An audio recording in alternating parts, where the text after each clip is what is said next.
Boa noite, irmãos. Graças ao nosso bom Deus, mais uma semana que podemos abrir a sua palavra para estudarmos juntos. Hoje, especificamente, vamos para a segunda semana do Advento. Hoje nós vamos ver o Cântico de Zacarias, conhecido como Benedictus.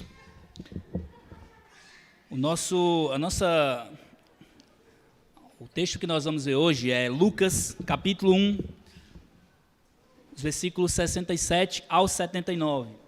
Antes de começar, eu queria que você segurasse a sua Bíblia.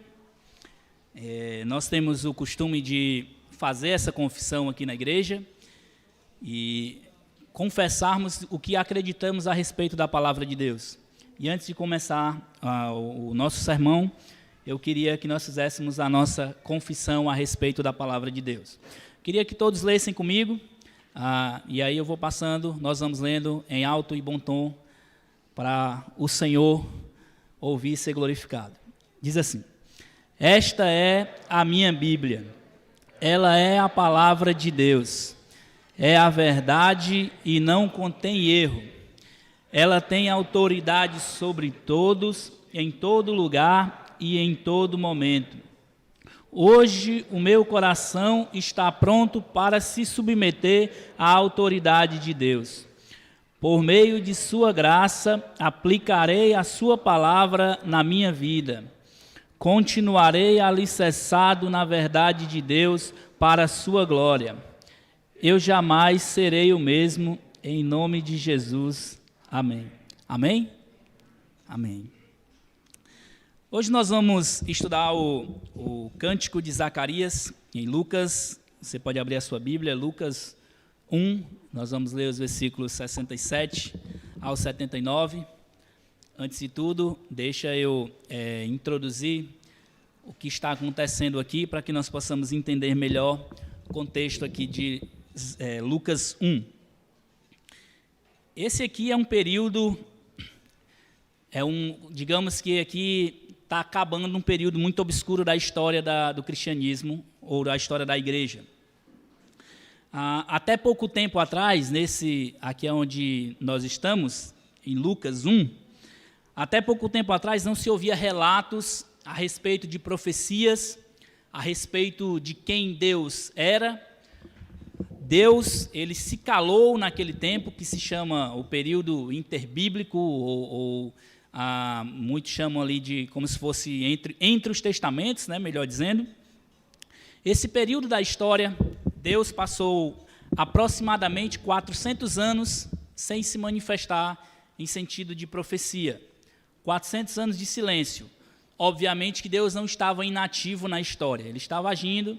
Nós vemos histórias e relatos da preservação de Deus pelo seu povo, de pessoas que estavam se lembrando de quem Deus era, guardando a palavra de Deus, mesmo no meio daquele período obscuro de silêncio.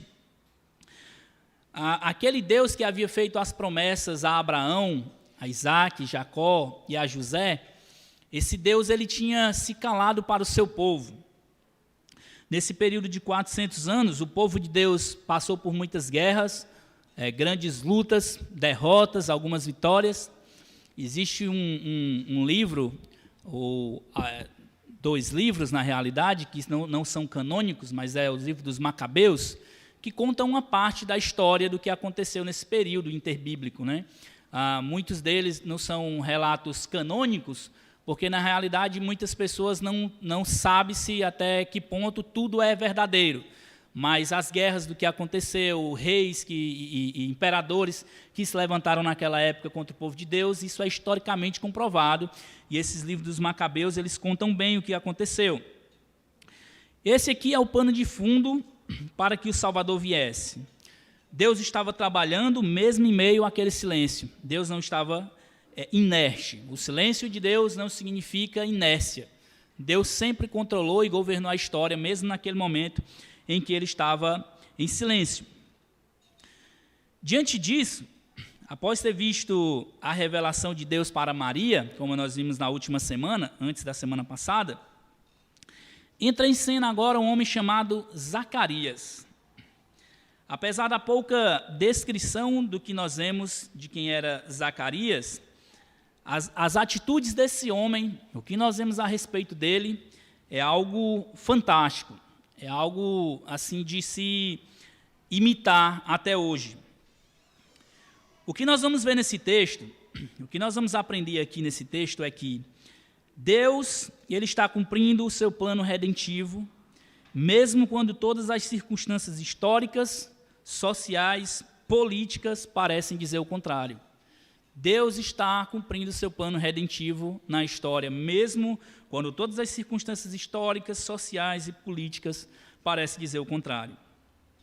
O que eu queria que você aprendesse, enquanto nós estamos ouvindo e estudando esse texto, é que o nascimento de Jesus, ele dá o start, ou ele é o começo, para que nós possamos confiar que Deus cumprirá todo o plano salvífico que ele planejou e que ele prometeu. Deus, ele cumprirá. Nós vamos ver, enquanto nós estamos estudando esse relato, esse cântico de Zacarias, nós vamos ver que o cântico inteiro, ele está fazendo menção às promessas de Deus no Antigo Testamento.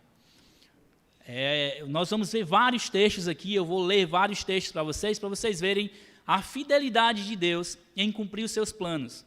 E o nascimento de Jesus, para nós, deveria nos dar uma perspectiva de que se Deus cumpriu aquilo que ele prometeu, mesmo passando todo aquele tempo em silêncio, certamente ele cumprirá todo o seu plano redentivo até o último dia, como ele prometeu.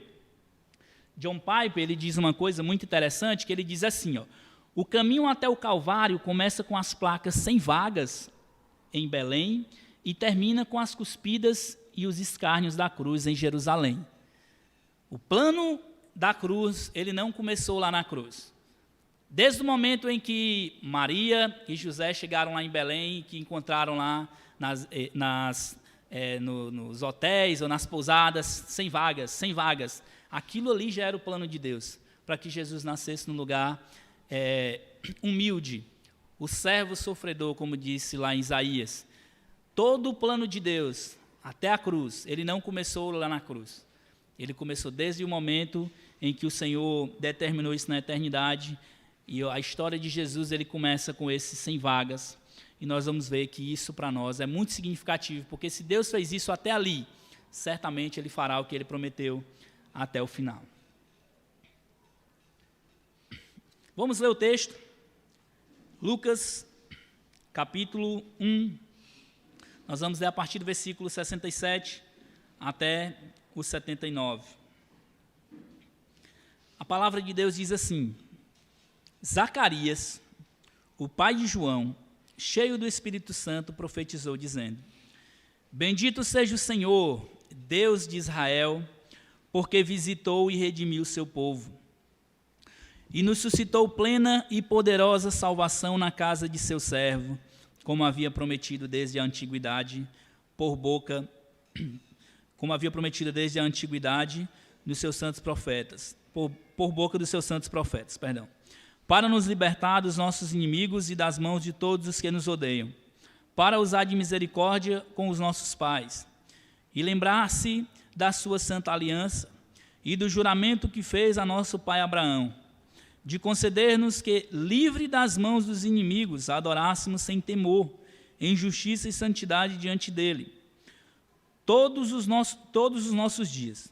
E você, menino, será chamado profeta do Altíssimo, porque precederá o Senhor, preparando-lhe os caminhos, para dar ao seu povo conhecimento da salvação, por meio da remissão dos seus pecados, graças à profunda misericórdia de nosso Deus, pela qual nos visitará o sol nascente das alturas, para iluminar os que jazem nas trevas e na sombra da morte, e dirigir os nossos pés pelo caminho da paz. Vamos orar mais uma vez? Nosso Deus, nós queremos ser gratos a Ti, Pai, pela Tua palavra. Obrigado pelo exemplo de Zacarias, por esse cântico belíssimo, grandioso, que engrandece a pessoa de Deus. O Senhor deixou na sua palavra, que é a verdade, a única verdade, para que nós viéssemos a aprender e também a sabermos como viver por meio da sua palavra. Obrigado por estar escrito, por o Senhor ter nos dado essa sessão das Escrituras. Pedimos que enquanto estamos aqui estudando, que o Senhor prepare o nosso coração para aprender, refletir, guardar e também cumprir a Tua palavra. Nos ajude, Pai, enquanto estamos aqui estudando a Sua palavra. Em nome de Jesus, nós te pedimos isso. Amém. Primeiro de tudo, é interessante que nós possamos ver como Deus se revela a Zacarias em meio ao exercício de uma função sacerdotal. No versículo 5 até o versículo 25, versículos 5 ao 25 do capítulo 1, nós vemos que Deus ele apareceu a Zacarias em um momento interessante. Uma vez que, como eu já adiantei na introdução da história, Deus ele tinha ficado por muito tempo em silêncio, mas existia, ao que parece, um pequeno número de servos de Deus que eles não deixaram de fazer aquilo que Deus tinha dito. Zacarias é um exemplo disso porque ele estava fazendo a sua função sacerdotal.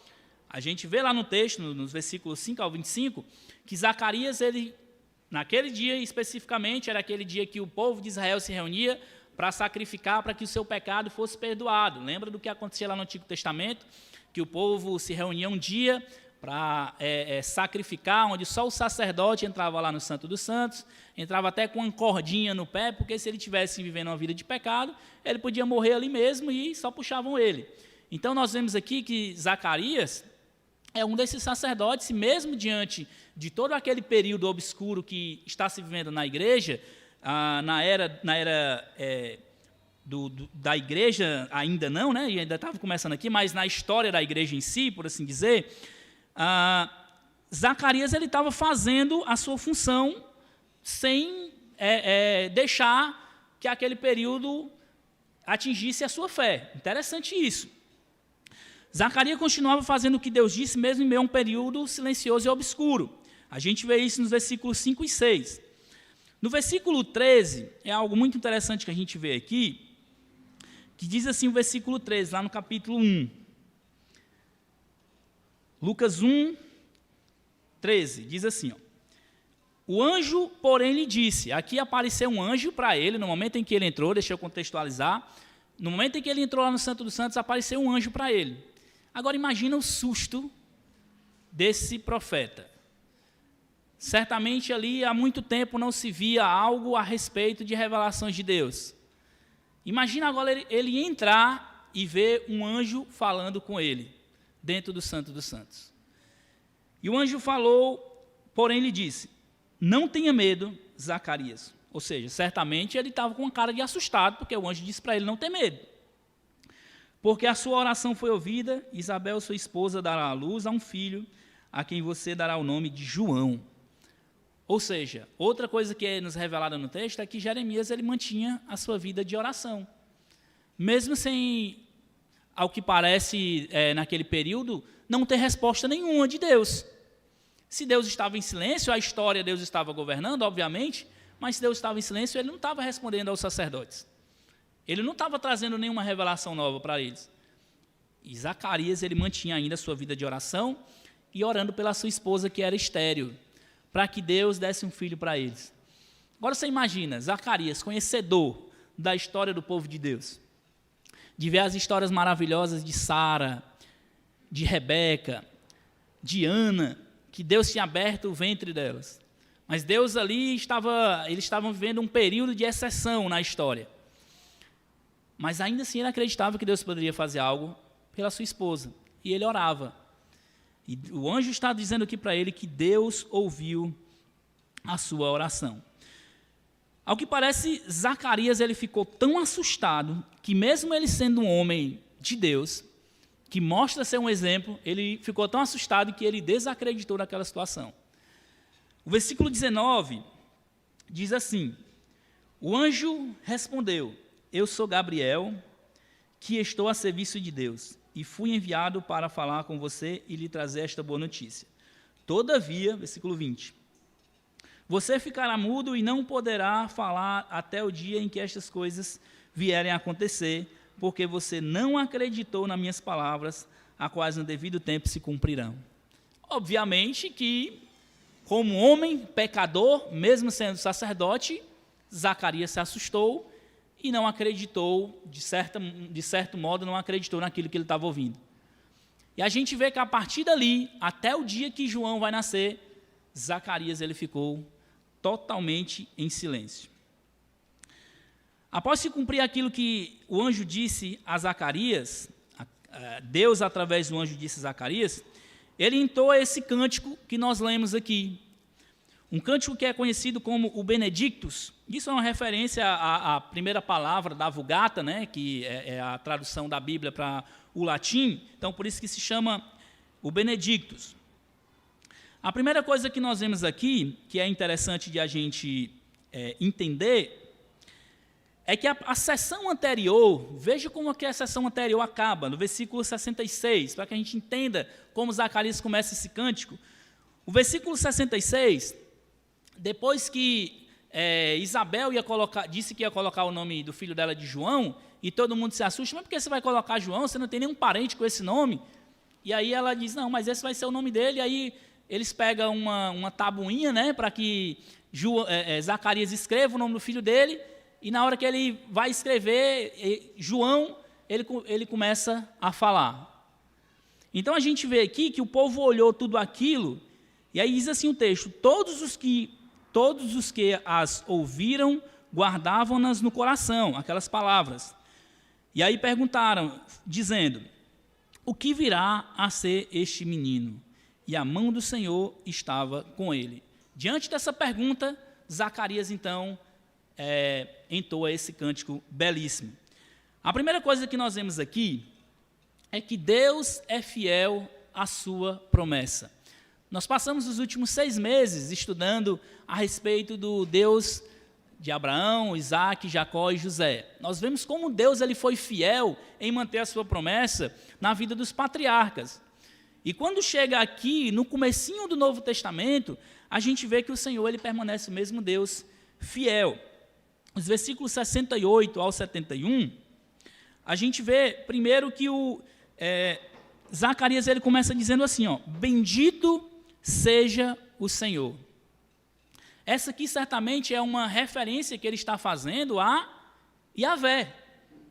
Aqui não existia ainda o sentido de Cristo como Deus. Jesus ainda não tinha nascido aqui. Ele fala algumas coisas referentes aqui, usado por Deus, cheio do Espírito Santo, algumas profecias a respeito de Jesus no cântico, mas Jesus não tinha nascido aqui. Então ele está dizendo, bendito seja o Senhor, apontando já para trás. E aí ele continua ainda dizendo, o Senhor, qual Senhor? O único Senhor, o Deus de Israel. Aqui tem uma declaração que certamente nos lembra muito, nos faz muito voltar ao Antigo Testamento. O Salmo 106, quando termina no versículo 48, é um salmo que ele tem muitas profecias, um salmo que ele aponta muito para o Novo Testamento, esse Salmo 106, ele termina dizendo assim, bendito seja o Senhor, Deus de Israel, de eternidade a eternidade, todo o povo diga amém e aleluia. Ou seja, essa linguagem do sacerdote Zacarias é uma linguagem muito conhecida do povo, uma linguagem do Antigo Testamento. Então, aquele povo que estava ali, eles conheciam isso aqui. Ou seja, aqui, essa situação específica não é uma situação qualquer. Ele já começa apontando de que o foco de tudo que vai acontecer ali não é o menino em si.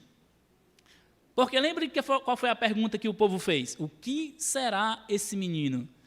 E Zacarias já interrompe dizendo, bendito seja o Senhor, Deus de Israel. O foco em si aqui não é João.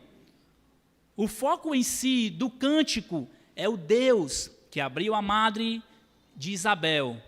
É o Deus que fez as promessas se cumprirem em João. É o Deus que faz suas promessas se cumprir em Jesus. Então, Zacarias aqui, como um sacerdote de Deus, ele está mudando o foco do povo.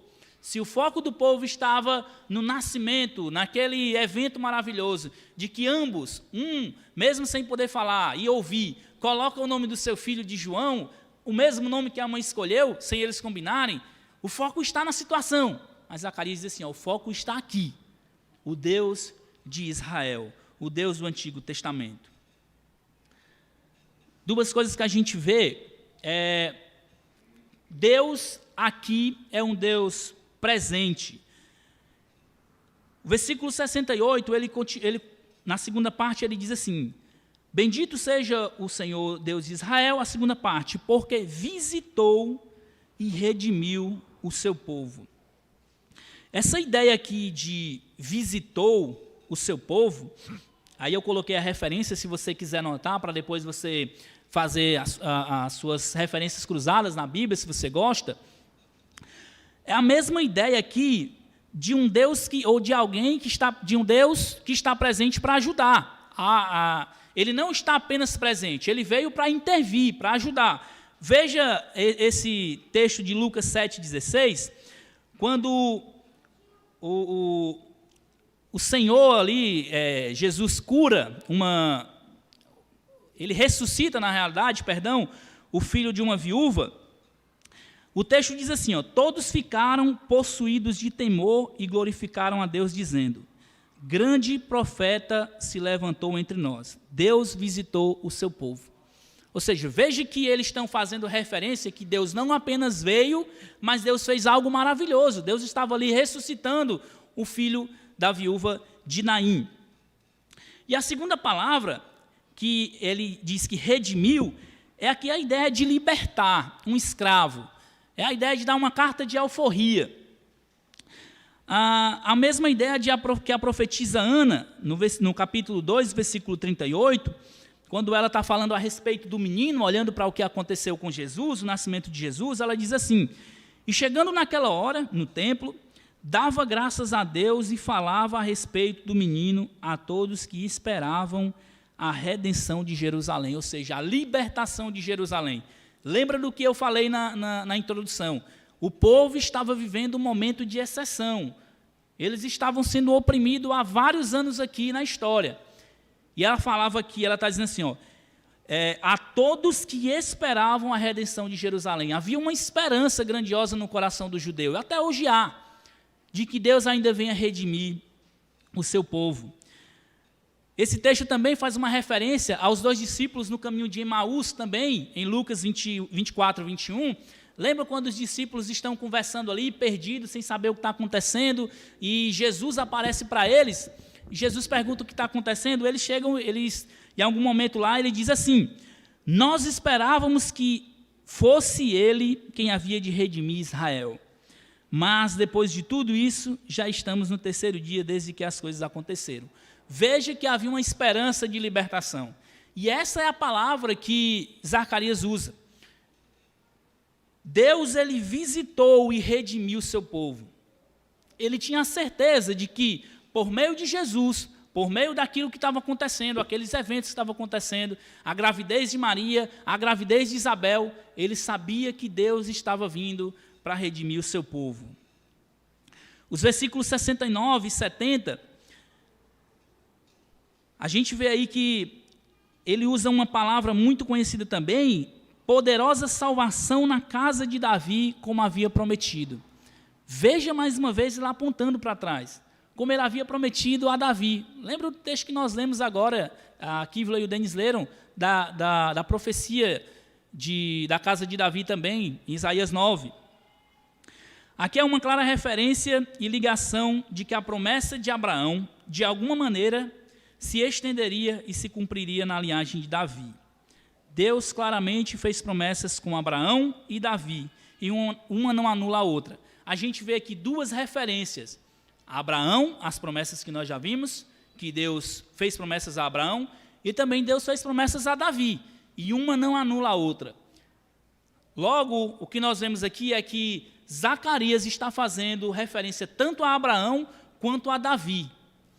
Porque por meio de Abraão, todas as nações da terra seriam abençoadas. E da linhagem do próprio Abraão veio Davi. E da linhagem de Davi viria o rei, o grande rei, que era Jesus.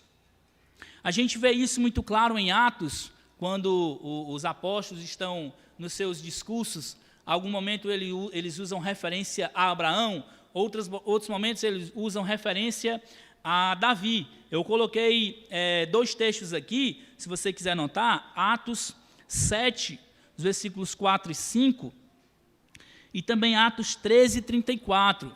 Esses dois textos, em algum momento, em Atos 7, ele faz referência às promessas de Abraão. Lá em Atos 13, ele faz lembrança também às promessas de Davi. Então, a gente sabe aqui que uma não anula a outra. Neste caso específico, Deus estava trazendo o cumprimento de que o grande rei da aliança feita com Davi estava às portas. Zacarias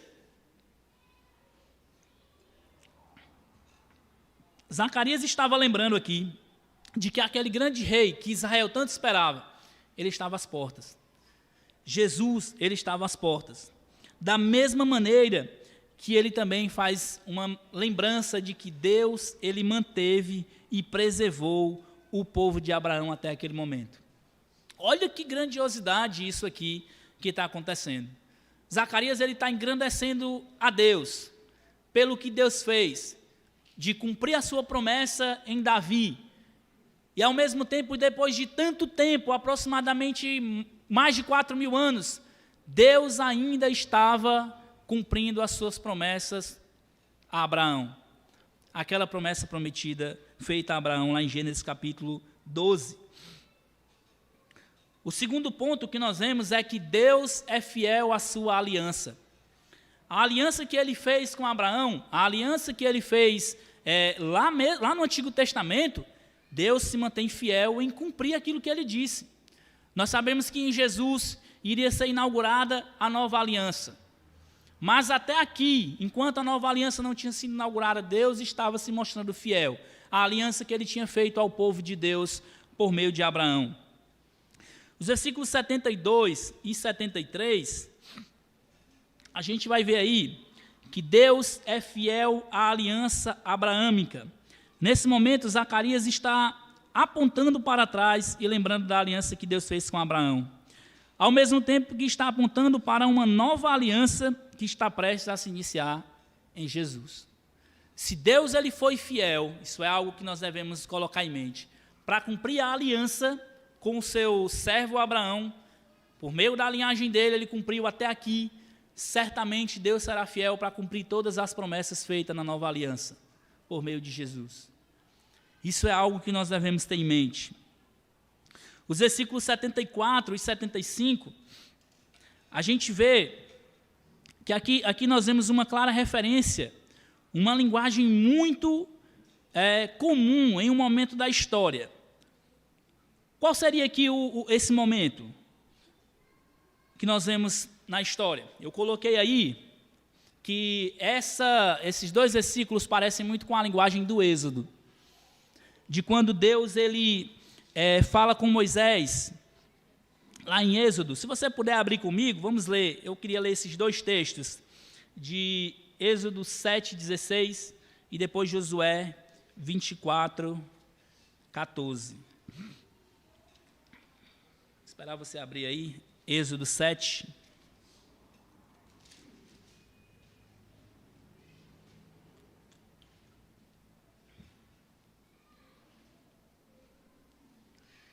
Êxodo 7:14 diz assim: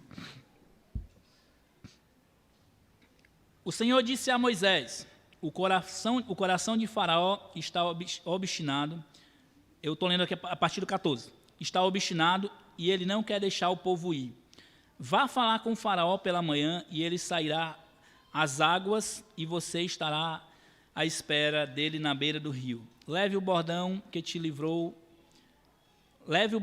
virou serpente e diga a Faraó: o Senhor, o Deus dos hebreus, me enviou para dizer-lhe: deixe o meu povo ir para que me adore no deserto. Mas até agora você não quis ouvir. Josué agora, vamos lá para Josué.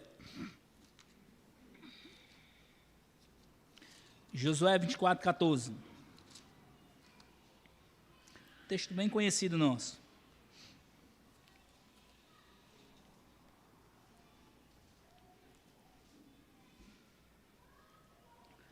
Josué 24:14 diz assim: Agora, pois, temam o Senhor e sirvam com integridade e com fidelidade. Joguem fora os deuses que os pais de vocês serviram do outro lado do Eufrates no Egito e sirvam o Senhor. Agora veja o que Zacarias ele diz aqui nos versículos 74 e 75. De conceder-nos que nos livre das mãos dos inimigos e adorássemos sem temor, em santidade e justiça diante dele, todos os nossos dias. Aqui é uma linguagem muito parecida com os textos que nós lemos. Uma linguagem de liberdade, de ser livre para adorar ao Senhor, para ter uma vida de santidade diante de Deus. E havia essa esperança, por meio da história que o povo já conhecia, havia essa esperança de que Deus viesse livrá-los das mãos dos inimigos, que houvesse um novo êxodo. E Zacarias está mostrando aqui claramente a ideia de que ele está esperando esse êxodo acontecer. E esses 2 versículos deixam muito clara essa esperança no seu coração. O ponto 3, e o mais importante que eu acho, é que no meio de tudo isso nós vemos que Deus ele manteve sua aliança, Deus ele manteve suas promessas, mas Deus ele é o provedor da salvação. Deus ele não somente manteve a sua aliança e a sua promessa passada, mas Deus ele é o provedor da salvação no presente. A gente vai ver como é que Deus trabalha aqui por meio da vida de João, a maneira como Deus providenciou, inclusive nesses milagres acontecendo na vida de Maria e José, na vida de Zacarias e de Isabel. Primeiro de tudo, versículos 76 e 77, a gente vê que há aqui uma providência prometida. Aqui vemos mais uma clara relação com as promessas do Antigo Testamento. Primeiro que a gente vê lá em Isaías, se você quiser notar também esses textos, Isaías 4, 3 e Malaquias 3, 1, são textos que fazem referências que viria alguém antes de Jesus. Lembra do que Isaías fala? Voz do que clama no deserto, prepare o caminho para o Salvador. Da mesma maneira, Malaquias faz referência a esse texto, mostrando que viria antes de Jesus, para preparar o caminho. E Deus aqui está deixando muito claro, nos versículos 76 e 77, que ele diz: E você, menino, será chamado profeta do Altíssimo, porque precederá o Senhor preparando-lhes os caminhos. Não existia um judeu que, ouvindo essa promessa, não fizesse logo menção ou lembrança do que Deus tinha falado antes. Imagina, o maior profeta de todos, Isaías, o profeta que mais profetizou a respeito da vinda de Jesus. Qual judeus não conhecia essas profecias? De que viria alguém antes, de que o Salvador viria, mas que alguém iria precedê-lo. E aqui está muito claro o que Zacarias, o sumo sacerdote, está dizendo, que o menino que estava nascendo ali, João, não era aquele prometido, mas ele seria um profeta do Altíssimo. João seria alguém que estava escasso naquele momento. Imagina eu não quero que você perca esse contexto do que está acontecendo aqui, para você entender o que Zacarias está dizendo aqui. Naquele contexto histórico dificílimo, Zacarias está dizendo assim: menino, você será um profeta do Altíssimo, porque você precederá o Senhor. Agora imagina a expectativa que se criou no coração daquele povo que estava ouvindo. É a mesma expectativa que nós queremos criar nos nossos corações, de estar ansiando pela segunda vinda do nosso Salvador. Porque se João estava nascendo e ele estava precedendo aquele que seria o Salvador estava às portas. Agora você lembra, onde foi que esse Salvador foi prometido? Gênesis capítulo 3. Quantos anos se passaram até que esse Salvador chegasse? Mas ele estava às portas agora. E Zacarias estava, por meio do Espírito Santo, profetizando que João seria aquele que iria preceder, ou seja, Jesus estava chegando. O Salvador de Israel estava às portas, estava para nascer. Isso é maravilhoso.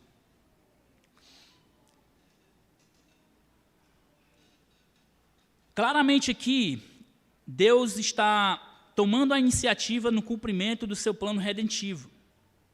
Veja que ele diz no versículo 77, que por meio de João, ele queria para dar o seu povo conhecimento da salvação por meio da remissão dos seus pecados. Salvação é algo que sempre começou em Deus. Se fosse depender aqui do ser humano, nesse sentido, todos teriam morrido, acabado, sido destruído. Mas Deus, graciosamente, está providenciando por meio de Zacarias e Isabel, alguém que vai preceder o Salvador. Mas não fica por aí. Deus também estava providenciando aquele que viria para tirar o pecado do mundo, o Cordeiro de Deus, como nós cantamos aqui. Versículo 78, Zacarias diz assim: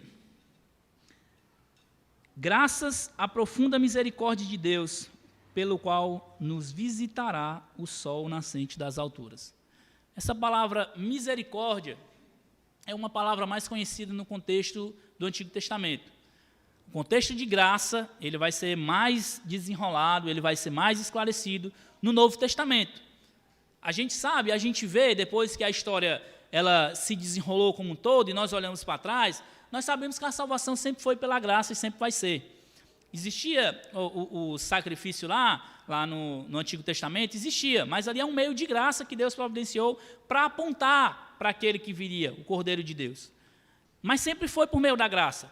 Porém, esse sentido de graça que nós conhecemos não é tão desenvolvido no Antigo, mas misericórdia é.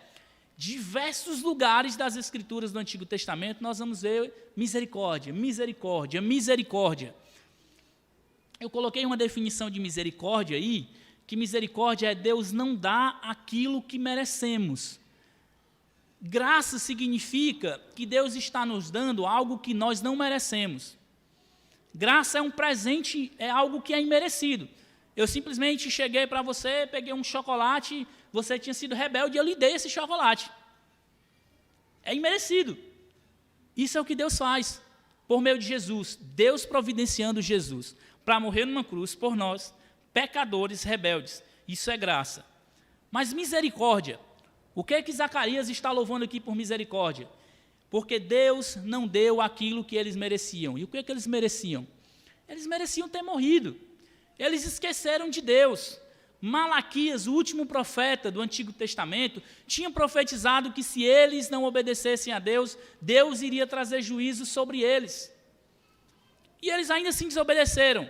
Deus, graciosamente, misericordiosamente, não deu aquilo que eles mereciam.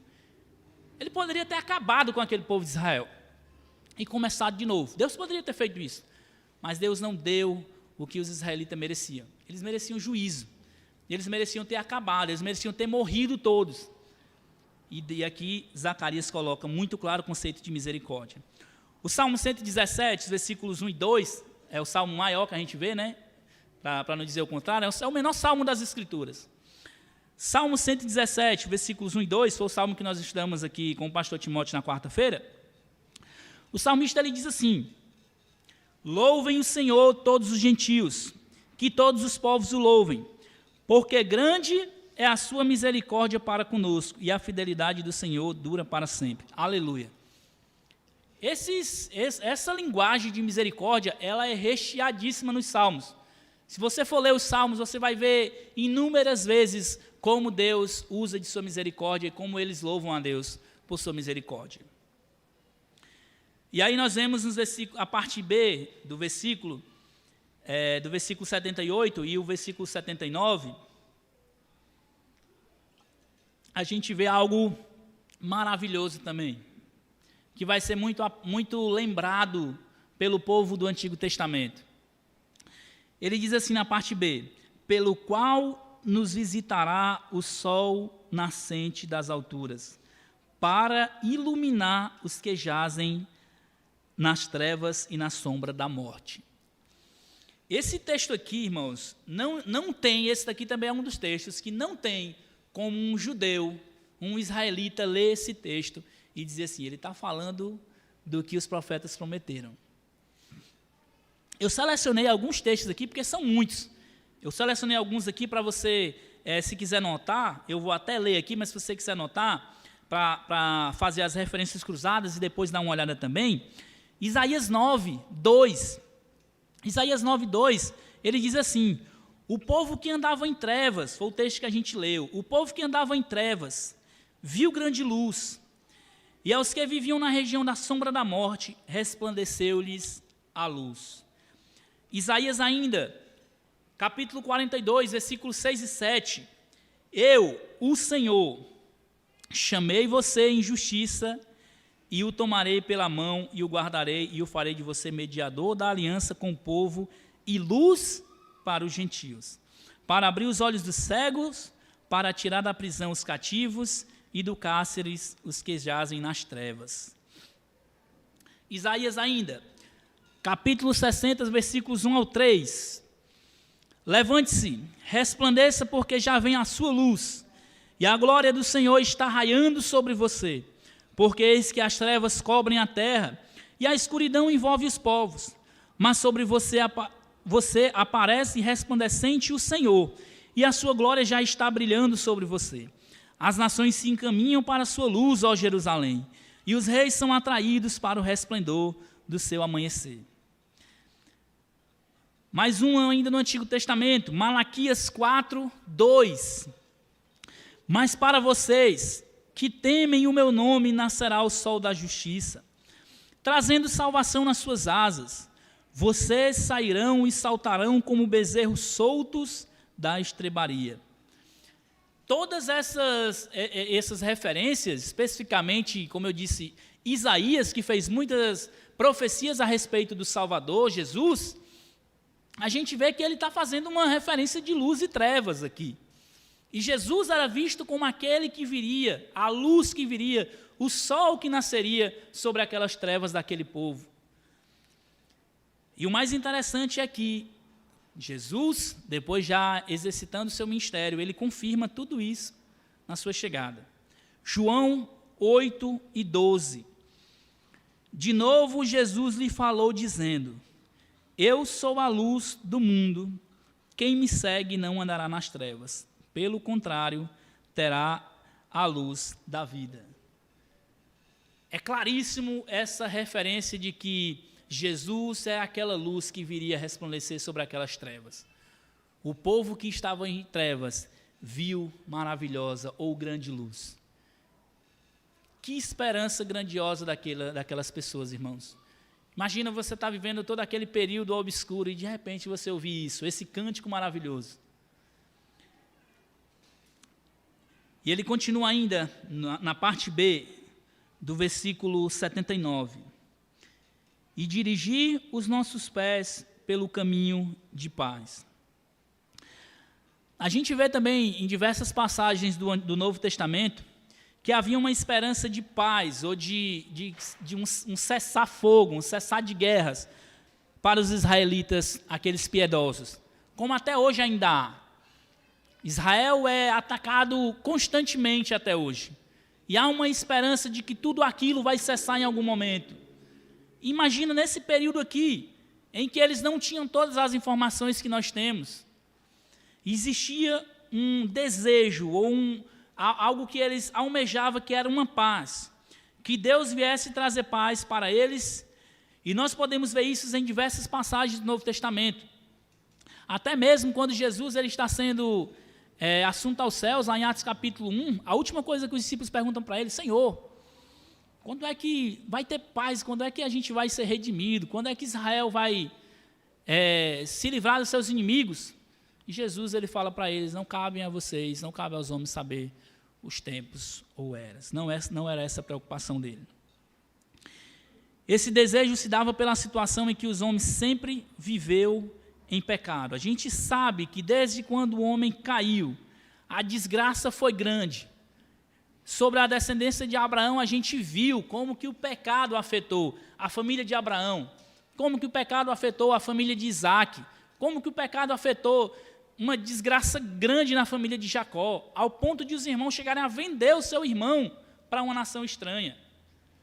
Olha o que o pecado fez, e essa era a situação deles. Isaías ele usa essa mesma linguagem de que Lucas está usando aqui, uma linguagem de caminho de paz, e Paulo também vai usar em Romanos. Isaías 59, 8, Isaías diz assim, falando da questão do pecado, dos homens maus, da pecaminosidade do homem, ele diz assim: não conhecem o caminho da paz, nem a justiça nos seus passos. Fizeram para si veredas tortuosas. Quem anda por elas não conhece a paz. Veja aqui que ele usa duas vezes. Não conhece o caminho de paz. E quem anda por elas não conhece a paz. Falando do pecado. Paulo em Romanos capítulo 3, falando também da pecaminosidade do homem. Romanos 3, 15 ao 17. Os seus pés são velozes para derramar sangue. Nos seus caminhos há destruição e miséria. Eles não conhecem o caminho da paz. Mais uma referência. E obviamente que quando Zacarias usa esse texto aqui para dizer assim que aquele que está vindo aí, aquele a qual João vai aplanar o caminho para ele, e logo depois aquele que vem, Jesus, o Cordeiro de Deus, ele vai dirigir os nossos pés pelo caminho de paz. Agora a minha pergunta é, depois que Jesus veio, teve paz? Cessou a guerra lá com o povo de Israel? Obviamente que não. E obviamente que o que Zacarias estava fazendo referência aqui não era uma paz com ausência de guerra. Não era uma paz com ausência de conflitos. Primeiro de tudo, que Jesus viria estabelecer a paz entre o homem e Deus. O homem estava totalmente distante de Deus. Existiam ainda alguns israelitas fiéis, como nós vemos o exemplo de Zacarias. Mas eles eram incapazes de se salvar. Até hoje, nós somos incapazes de nos salvar. Eu não posso me salvar. Você não pode se salvar. Nós estamos em constantes conflitos contra Deus por causa do pecado. A diferença é que no momento em que você coloca a sua confiança nesse aqui, Jesus, que veio dirigir os nossos pés pelo caminho de paz, ele assume o seu lugar e ele coloca a justiça dele sobre você. E já não há mais um conflito, ou já não há mais uma inimizade entre você e Deus. Então a primeira coisa que Zacarias está apontando aqui é que Jesus ele virá para acessar esse conflito entre Deus e o homem, um período obscuro que se estava vivendo. Por meio de Jesus, o homem agora pode se achegar a Deus. E em se falando de questões mais práticas também, Jesus estava vindo para dar uma paz que o mundo não pode dar. Muitas pessoas olham para os filhos de Deus, aqueles que colocaram suas confianças em Jesus, e eles não entendem porque em muitos momentos, no meio de conflitos, eles estão alegres. Aquela canção que geralmente se canta, né? Sou feliz com Jesus. Sou feliz com Jesus, meu Senhor. O autor da canção, eu não me lembro o nome agora do autor. O senhor se lembra, pastor? O autor da canção, não me lembro. Mas o momento em que aquele irmão compôs aquela canção, ele era um missionário. Ele enviou a sua esposa e suas filhas para ir à frente em um lugar que eles iam para trabalhar para Deus. E o navio em que estava a esposa e as filhas afundou. Morreram. Ele perdeu as filhas, a esposa. E ele disse, eu quero ir. Eu quero ir pelo mesmo caminho, eu vou lá. E quando chegou no lugar em que o navio afundou, o comandante ou alguém disse para ele, foi aqui que o navio com a suas filhas e sua esposa afundou. E ele começou a entoar essa canção. Sou feliz com Jesus. Sou feliz com Jesus, meu Senhor. E até a canção diz, embora me assalte o cruel Satanás, né? Me ataque com vis tentações. Valeu, meu Senhor, ó mercê sem igual. Sou feliz com Jesus, meu Senhor. Olha a letra dessa canção. A letra da canção, em inglês, ainda ela tem um sentido muito mais profundo. Porque ele diz assim, ele como está dizendo, vai tudo bem com a minha alma. É como se ele tivesse uma paz que o mundo não pode dar. Vai tudo bem com a minha alma, independente do que aconteça, vai tudo bem. Porque Deus está controlando todas as coisas. Essa paz que Jesus viria trazer, como ele mesmo diz em João 14, 27, deixo com vocês a paz, a minha paz eu lhes dou, não lhes dou a paz como o mundo a dá, que o coração de vocês não fique angustiado nem com medo. Que paz era essa? Uma paz que o Império Romano ele cobrava para que o povo tivesse tranquilidade. Você quer viver em paz com o governo? Paga o imposto que o governo exige.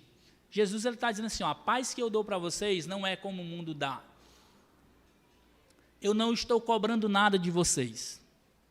Pelo contrário, Ele está dando para nós. Ele deu a própria vida por nós. Em conclusão, Jesus veio e na sua chegada muitas promessas esquecidas há muito tempo foram cumpridas. Imagina como eu comecei falando daqueles 400 anos de história obscura, aquele silêncio de profecias. Zacarias agora está dizendo, chegou o tempo de cumprimento das profecias, da qual o Senhor Jesus, Ele está às portas. A nossa esperança é que, olhando para o evento do nascimento de Jesus, bem como toda a sua vida e obra, isso nos dá a esperança de que, mesmo que pareça demorado, Ele irá cumprir o que prometeu e logo em breve estaremos desfrutando do gozo prometido para o futuro. Olhando para o passado e a primeira vinda de Jesus, é uma esperança grandiosa para nós confiarmos e olharmos que a segunda vinda está bem aí. E que se Ele cumpriu aquilo que Ele prometeu na primeira vinda, Ele vai cumprir o que prometeu na sua segunda vinda. Como eu comecei dizendo, Deus está cumprindo o seu plano redentivo, mesmo quando todas as circunstâncias histórica, social e política parecem mostrar o contrário. Você está vendo esse mundo doido aí, que está acontecendo no mundo? Você se assusta com isso?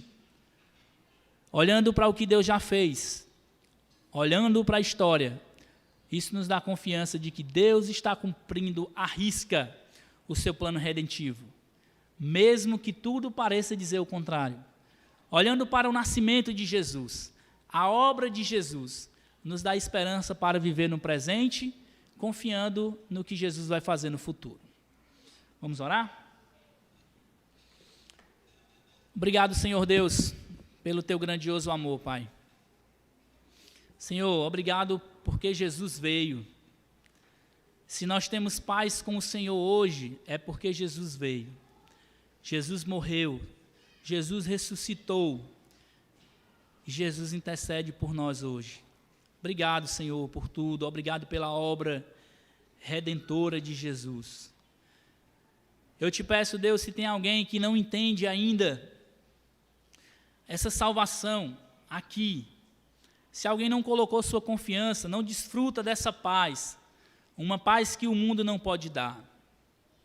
Se alguém ainda está confiando nos seus méritos para a salvação, que o Senhor possa convencer os corações hoje à noite. Deus, como diz a Tua palavra, hoje é o dia da salvação. Que o Senhor possa convencer corações, ó Deus, a olhar para essas promessas cumpridas, a olhar para o que está acontecendo e para dar esperança do que está por vir. Muito obrigado, Senhor Deus, pela Tua palavra. Em nome de Jesus te agradeço. Amém.